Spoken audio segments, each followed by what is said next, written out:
Hello.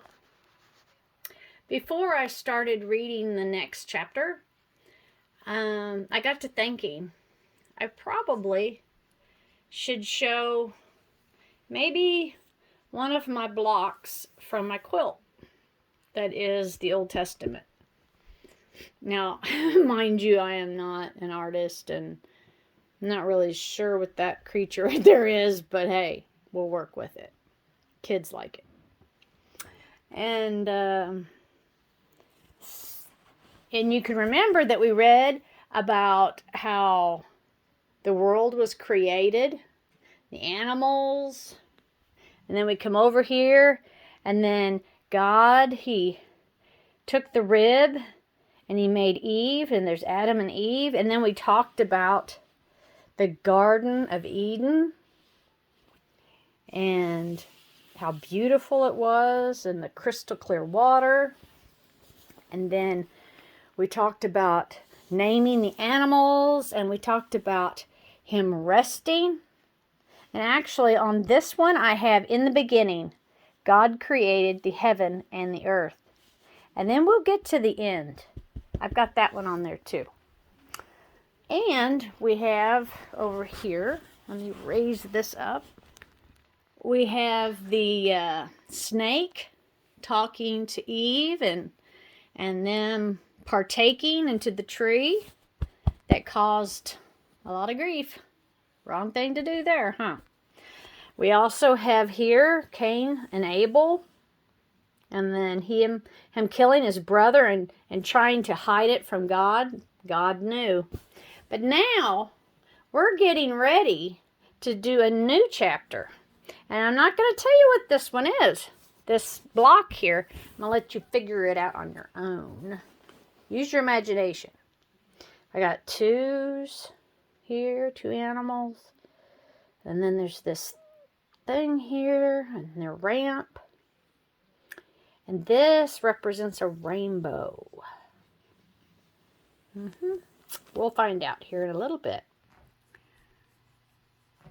Okay. So, we are going to read about the flood. That is this chapter. Now Cain moved to another land, away from the presence of God. He married, and he had very gifted and clever children and grandchildren. Cain's mother, Eve, was very sad and grieved that her son Abel had died. But God gave her another boy, which she called Seth. He and his children grew up to love the Lord, and they worshipped Him as Abel had done. Adam and Eve had other sons and daughters, and lots of grandchildren too. There were now so many people alive on the earth, and they lived to a great age in those days. But as time passed, and the first people who lived on the earth died, men and women forgot God and what they had known about Him. They started quarreling, they stole, they lied, they cheated. They became evil and selfish. The Lord looked on the earth and saw that the people had become so bad and violent. It grieved Him in His heart so much that He was sorry He had ever made man at all. He said, "The people have become vile and cruel. I cannot have them living on my earth any longer. I will put an end to all of this wickedness, and these people shall be destroyed." How different it was all now. Once there had been love and harmony in all God's wonderful world, and now it was all spoiled with hate, greed, and fear, and all kinds of evil had come in. Men were unkind to one another, and even children were being hurt. There was one man, however, in whom God delighted. There was one man who loved and obeyed Him and wanted to live to please the Lord God. How different it all was now. Once there had been love and harmony in all God's wonderful world, and now it was all spoiled. Oh, the hate, the greed, the fear, the evil. God just thought about all of these things. But there was one man, however, with whom God was delighted. There was one man who loved and obeyed him and wanted to live to please the Lord our God. His name was Noah. Now, Noah, this is what you must do. You are to build an ark. And you and your wife and your 3 sons and their wives will go into it. I promise to save you from the great flood that is coming. Noah believed what God had said and began to build the ark as God had shown him. There were to be 3 floors or decks, levels, 1, 2, 3. And there should be a skylight. And all around the top and under the roof, they should have different light so that the animals could have light to view and have plenty of air. The great door was to be built in the side. The ark was 400. That's right, 450 feet long, 75 feet wide, and 45 feet tall. This huge kind of boat would take Noah and his sons a very long time to build. So Noah began to build the ark as God had commanded him. He and his sons set to work to cut down cypress trees, shape the timbers, and fasten them together. Then they coated the ark with pitch. It's kind of like a tar, inside and out, to keep out the water. It was hard work, and it took them many, many months to build the vessel. People came to see what Noah was building, and when they heard what it was, they laughed at him. "You're crazy, Noah. Fancy building a boat here." Then Noah told them what God had said was going to happen and why the great flood was coming, and they laughed even more. They did not believe him. They didn't even believe in God.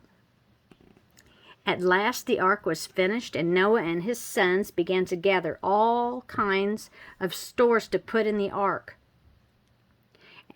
As God had told him, the neighbors watched as hay, vegetables, grain, and fruit were stacked away inside. Then God said, "Now all kinds of animals and birds will come into the ark. See that there are 2 of every sort, male and female, so that they may be preserved. But take 7 each of all the clean animals and birds. In 7 days from now the rain will begin, and I will destroy every living creature that is not on the ark." It was going to rain without ceasing for 40 days, and it will rain for 40 nights, said God. So Noah and his family were busy for 7 days getting all of the creatures which God had sent to them into their places in the ark. A tremendous number of animals of all kinds were assembled. I'm just thinking about all of the animals inside of this ark. It blows my mind that God told them and they came. It is just, God is so wonderful. I know that's not in here, but he is so wonderful. Noah's sons were putting them all in compartments which had been made for them. Lions, tigers, all kinds of monkeys and cats and dogs and bears and kangaroos, all creatures great and small.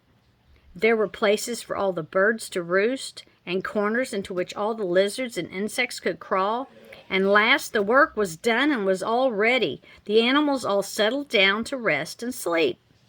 God said to Noah and his family, "Now you go into the ark. I have promised to save you." So God made a covenant an agreement with Noah, and he promised to look after him and his family. The door of the ark was shut, and it began to rain. And it rained, and it rained, and it rained. All day it rained, and all night it rained. And the next day it continued to rain without stopping for 6 whole weeks. Water welled up from under the earth also, and the ark began to float. It was lifted up and rode on top of the water. Inside, Noah's family of 8 people, and all of the animals and birds were all safe. Outside, the water swirled about the hills and crept higher and higher until even the mountains were covered. And every creature, man and animal, drowned that were not in the ark. None escaped, except those who had come into the ark which Noah had built. Then, at last, the rain stopped. Noah looked out the window of the ark. There was water everywhere. Even the mountaintops were covered. It took many, many days for the water to go down. Then Noah opened the window and sent out a raven, which kept flying around, but he could find nowhere to perch. Next, he sent out a dove to see if she could find any dry land, but she came back. Another week passed, and he sent her out again. This time, she returned with a fresh olive leaf which she had plucked. After another 7 days, he sent her out again, and this time she did not come back to him. Noah removed the covering of the ark and looked about. It had come to rest on the mountain of Ararat, and Noah saw the ground around him, and it was dry. The water had at last drained away from the surface of the earth. Then God said to Noah, "Come out of the ark with your wife and your 3 sons and their wives. Bring out every living creature and all the birds, and make a fresh start. Let them all have their young, and let them multiply and fill the earth again." So Noah came out of the ark, and all the animals with him. And he took some of the clean beasts and birds. He built an altar, and he offered a burnt sacrifice to the Lord. Noah worshipped God of heaven and gave thanks to him. How good it was to be on dry land once more. How thankful Noah was that he and his family and all the animals had kept alive in the ark. They could now make a new start. The birds were released and flew in the air. The elephants came lumbering out. The donkeys trotted together. The other animals bounded away, and all the insects and creatures crawled away to make new homes for themselves. Never again will I send waters to flood and destroy everything on the earth. Whenever you see a rainbow in the sky, it should remind you of this promise that I will never, ever again bring a flood like this on the earth to sweep away every living thing.